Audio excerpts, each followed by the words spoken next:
I'm coming to you from the incredibly cool vault room deep inside the Gem and Mineral Hall at the Natural History Museum of Los Angeles County. Yes, there's an actual vault over there, and welcoming me to his domain is Dr. Aaron Celestian, who is the curator of mineral sciences for the museum. So if you want to see a massive chunk of gold or peer really cautiously at radioactive rocks, Aaron's your guy. And while I'm always up for staring at rocks, Aaron and the NHMLA team have been working on unlocking the superpowers hidden inside certain minerals to help clean up decades old contamination right here in Los Angeles. And Aaron, thank you so much for having me. And then I'd like to dive right in. So, what is the Prospering Backyards Project and how did it come about? The Prospering Backyards Project came about with a PST 2024, the Pacific Standard Time art project, and that is hosted by the Getty about every 4 years. And they have a theme every single year, and this theme is art and science collide. And so that's where this really kind of kicked off. And so the artist who came into the museum on a tour was looking at the minerals, was looking at some of the work that I did, and she was like, this is Maru Garcia. She was like, oh my gosh, Aaron, we need to work together on this project. I was like, all right, what project are you talking about? She's like, we want to do a project where we can clean up or find ways of cleaning up lead in contaminated soils. So I was like, great, how can we do that? And that's when it really kind of started off. So that's where Prospering Backyards came from. Prospering Backyards PB is the elemental symbol for lead. And so we're trying to put it like a new spin on what lead contamination, what lead sequestration is like. I love that the genesis for this came out of art because there's still a divide in a lot of people's minds between art and science, and there really shouldn't be. So this kind of underscores the fact that you actually need art to interpret the meaning of science a lot of times. And that was a big part of it. And you're exactly right, Jess. That was a big part of why this project has been so successful so far, is because it's art forward. It's communicating the science through art, it's communicating with the community through art. And that's much more approachable to the vast majority of people than like scientific papers. Or the periodic table, which how many casual folks who aren't scientists know that PB is a symbol for lead. Exactly. But very clever naming of the project, I have to say. So give me the details, right? Like we've heard that lead paint is bad, and lead pipes are slowly going. And lead pipes are slowly going the way of the dinosaur and being replaced slowly but surely around a lot of the country. So how did all of this lead end up in backyards in Los Angeles? There's a couple ways that it happened. There's lead all over Los Angeles. It's not just in the zone that we were really focusing on. The lead comes from relic leaded gasoline. That was a big problem, and it still is a problem. It's still in the soil, doesn't really go away. There is leaded jet fuel that small jets can still use and burn. There is paint, of course, like there's a lot of automotive paint facilities here in Los Angeles, and those went out of business. And there's also lead acid battery recycling facilities. Okay. So tell me a little bit about Exide Industries and their role in this contamination. Yeah, that was the catalyst for the project, was looking at this really large contamination problem that had been happening since the 80s. And the issue is that during the lead recycling process, some of the lead escapes the facility and it ends up in the soil, ends up in the air. And that is the part that started this whole conversation of like, how do we get lead out of the soil? How do we stop it from being biologically active? Wow. And so that was really the start of it. Yeah. It was like, we've identified the problem.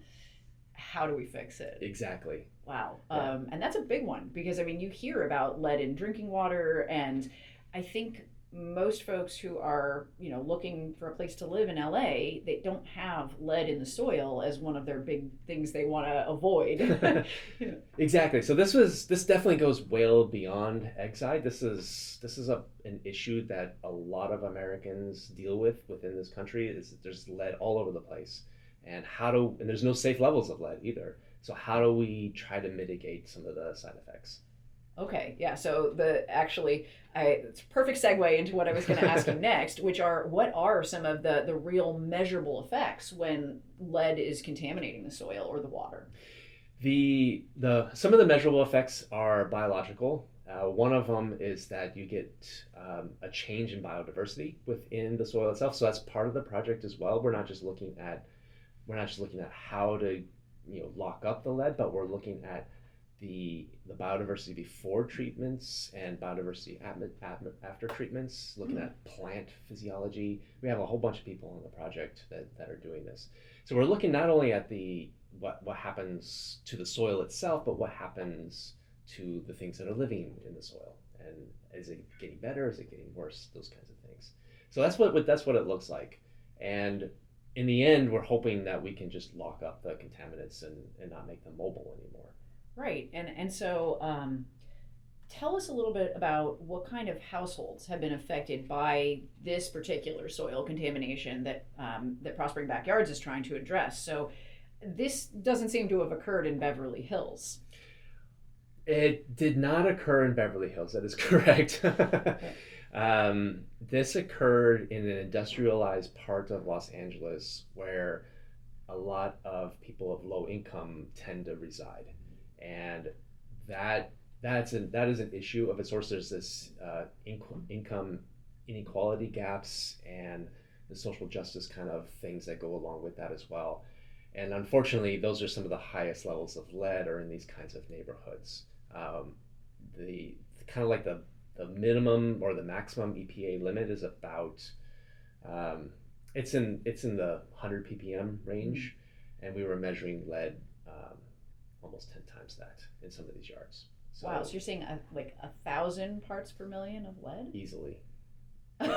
For the folks who couldn't see my facial expression, who are just listening to the audio, my jaw dropped. Yeah, some of them are very, very high. And you mentioned earlier, and I just want to underscore that there is no safe level for lead to be found. That is correct. Zero. Yeah. Zero is safe. Zero is safe.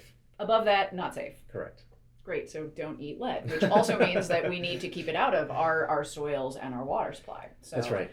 Okay, so now my favorite stuff to get into. I want to talk about the science. All right, let's do it. So how does sequestering lead with zeolite crystals actually work? Like, how does it trap it and then entomb it and keep it from causing problems? That is a great question. I'm glad you brought it up because that's my favorite question. Hey, I had to ask you something that you really liked. So zeolite, the word zeolite means boiling rock. And when you heat up a zeolite, water just oozes out of it. And the reverse process happens as well. As the zeolite cools down, it will reabsorb the water. So on a molecular scale, it's kind of like a sponge. Okay. But unlike a sponge, sponges can absorb anything, right? You could stick it in red dye, blue dye, it doesn't even matter. But zeolites are very selective to what it wants to absorb.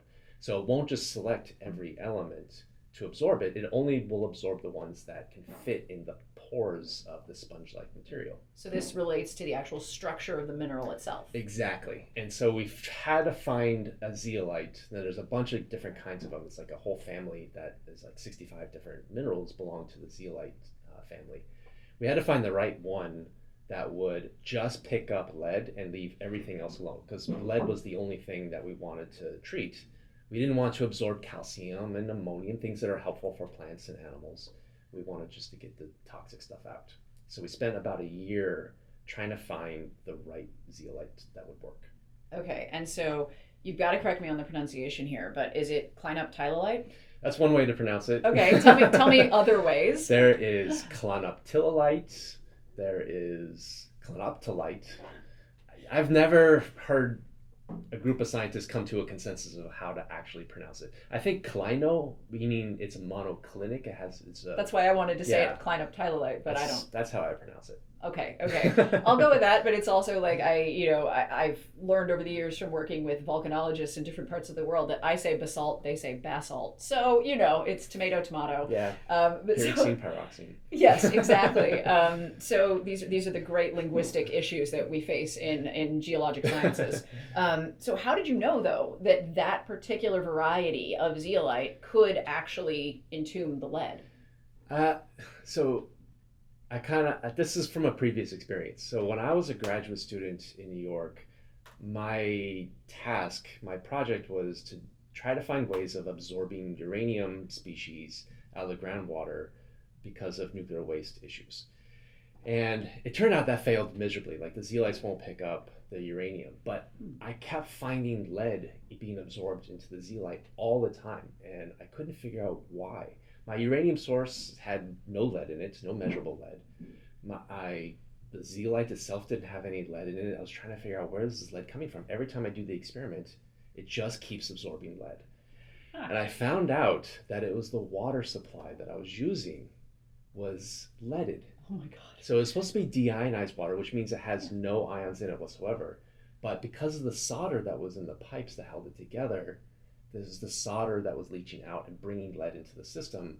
And the zeolites were so good at just absorbing just that trace amount that it just sucked it out of the ground. So I knew it would work.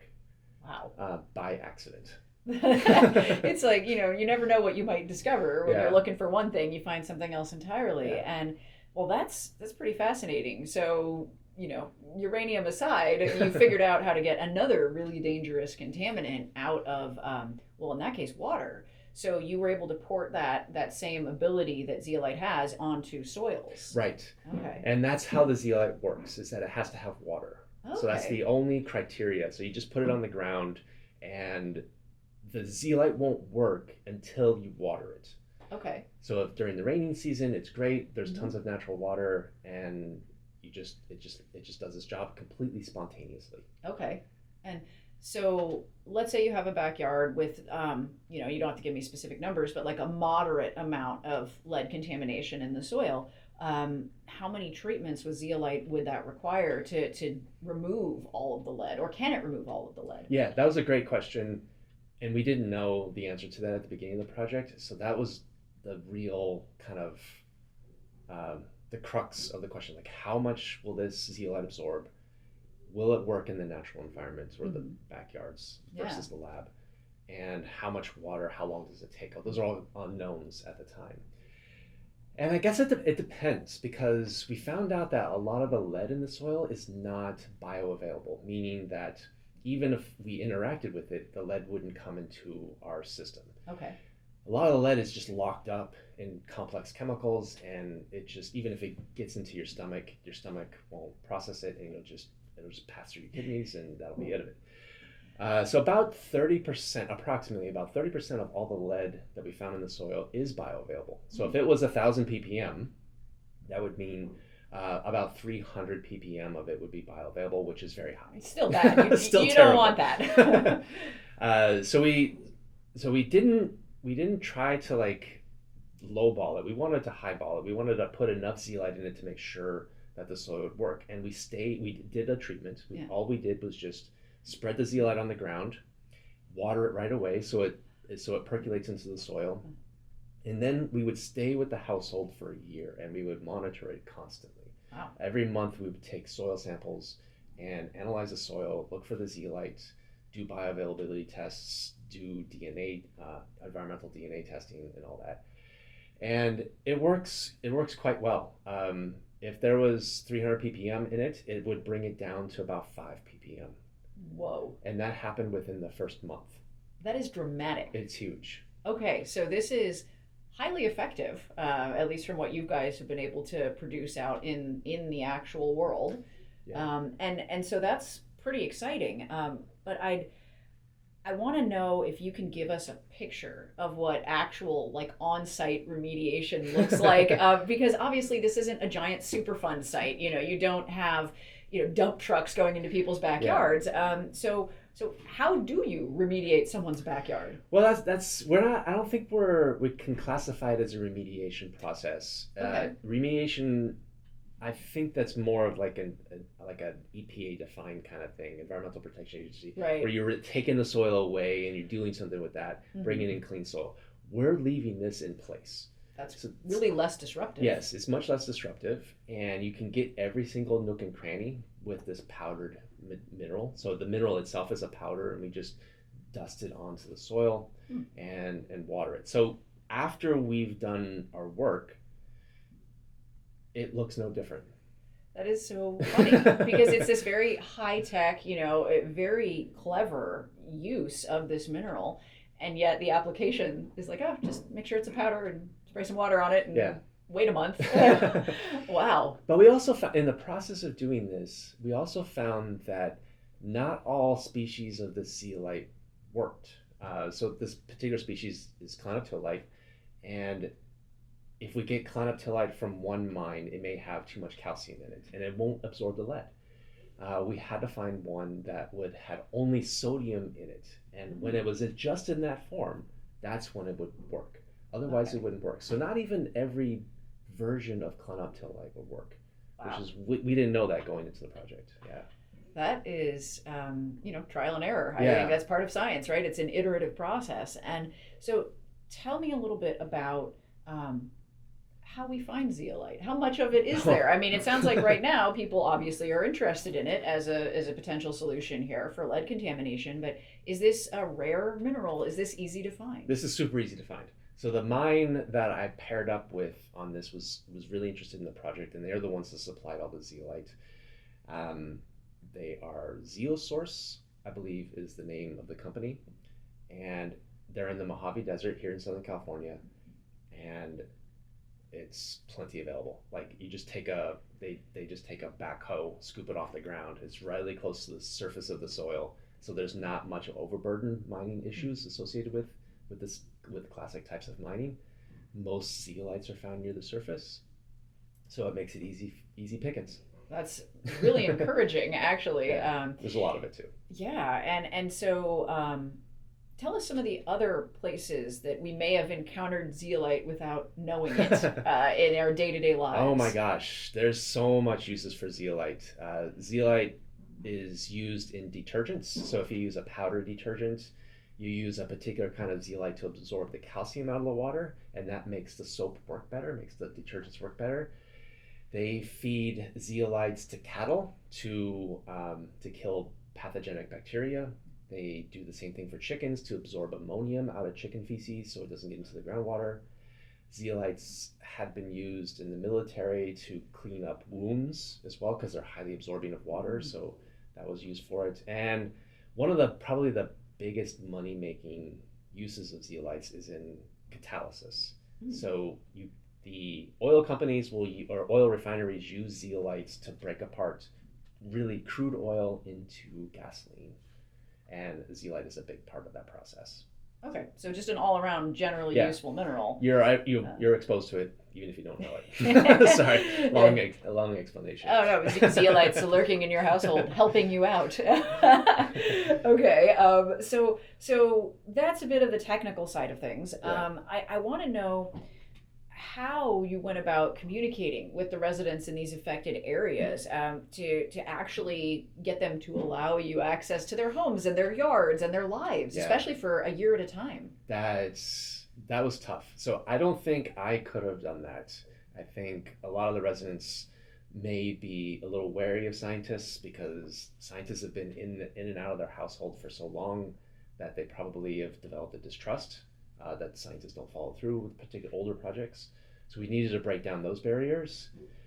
And that's where the artist part was critical. Working with Self-Help Graphics, which is a local art studio and art institute that helps people get off the ground and helps them do the art that they want to do. They're very well respected in the community, and so working with them was essential. I think that was probably the only reason how we were able to get into people's backyards and work on this project, was to have local support and community support.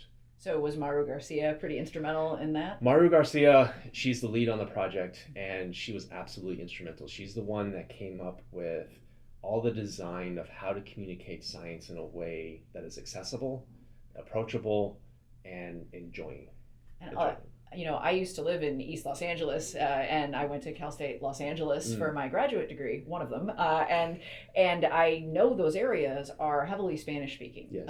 And so I'm assuming that bilingual communication was really important as well. Yeah, it was, especially with the older generation that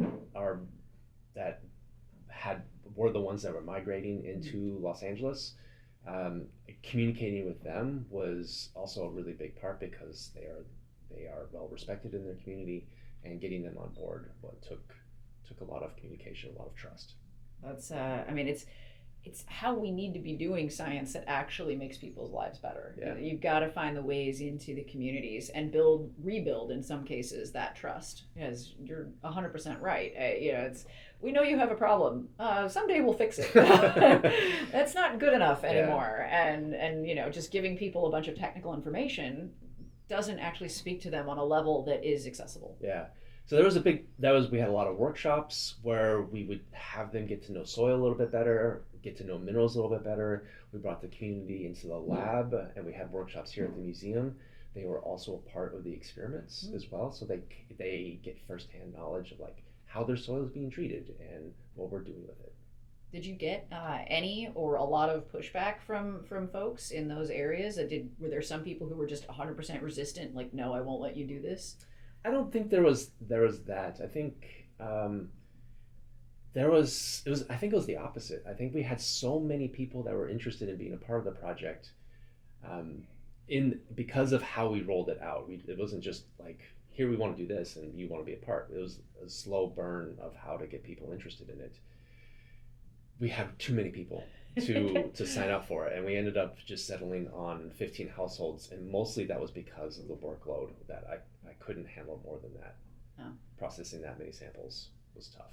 So then the natural follow-on to that is, what does the future of the project look like? Is there going to be additional funding to do more of this kind of work, or what do you see coming up ahead? I'm still pursuing it, even without funding. We don't have any more funding right now to pursue the project, but we do see it evolving into various forms. So we're trying to apply for more funding for the project and make it even bigger, make it more inclusive of LA community. Look at more than just lead, look at other toxic elements that are in the soil as well. So yeah, we definitely think it's promising. There's been people that I've been communicating with in Chicago Safe Soils, that have that heard about us and that are using it as well. There's folks in Riverside County that are taking this on as well. And so I think it's spreading in a good way. Yeah. It's spreading in a good way that this is a possible solution. Yeah. And I mean, obviously we need to use a terrible geology pun, leave no stone unturned when it comes to pushing back against the effects of industrial contamination over the decades. Totally. So Aaron, what's been your favorite part of working on this project? I think my favorite part has been how I've changed my approach to doing science. I have completely changed. I used to be like, get papers, just get those out, get grants and get that out. But really working with Maru, working with the community, I see there's different ways of doing science and still getting tons of stuff done, but in a way that can help people, in a way that can communicate the science a little bit better, because that's what really I want to do. That is brilliant, and I want to put that in skywriting everywhere across the world. We have to apply what we know. Yeah. Otherwise, why do we know it all? I mean, it's great to know things for the sake of knowledge, but when you can actually put that knowledge into action and improve people's lives, then by all means. So then what other problems do you see minerals like zeolite or maybe other minerals? What other problems can they help us solve potentially? Lots. I was working with AstraZeneca using zeolite and zeolitic materials to cure diseases, to cure blood diseases like hyperkalemia and things like that. That one just got FDA approval, and I helped them figure out how the mineral worked or how their compound worked. And so there's lots of really sophisticated ways that these things can be used to treat diseases or treat environmental problems, or even help solve the energy crisis. So what I mean by that is I'm using a zeolitic material to absorb lithium out of the seawater. And instead of having these hard rock mines that are really kind of environmentally problematic. Kind of. It would be great to be able to just passively absorb lithium out of the seawater And I've been in talks with some people from the county about desalination processes and then using the zeolites to also mine the water during the desalination process. And we have a material that works for it. We had to design it. In fact, it's naturally occurring, but not in great abundance. Okay. So we had to learn how to make it and then learn how it worked to absorb lithium. Wow. And it's a zeolite. It's related to zeolites? It's related to zeolites. Okay. It's actually a spinel. Oh, yeah. For our mineralogy listeners, we'll get that. But it turns out a spinel can absorb lithium and hydrogen. And the tunnels are very, very tiny, so it can't absorb anything else, but it will absorb lithium and hydrogen. Wow, this is the stuff they didn't teach me in intro mineralogy. No.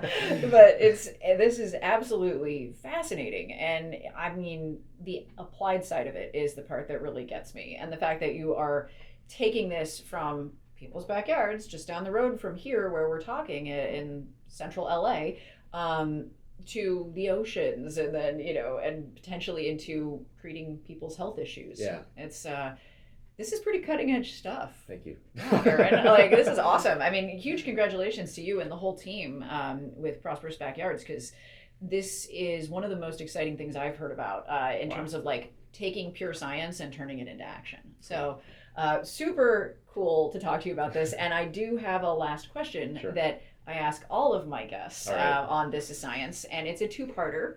And you're a scientist, I'm a scientist. We are the Union of Concerned Scientists.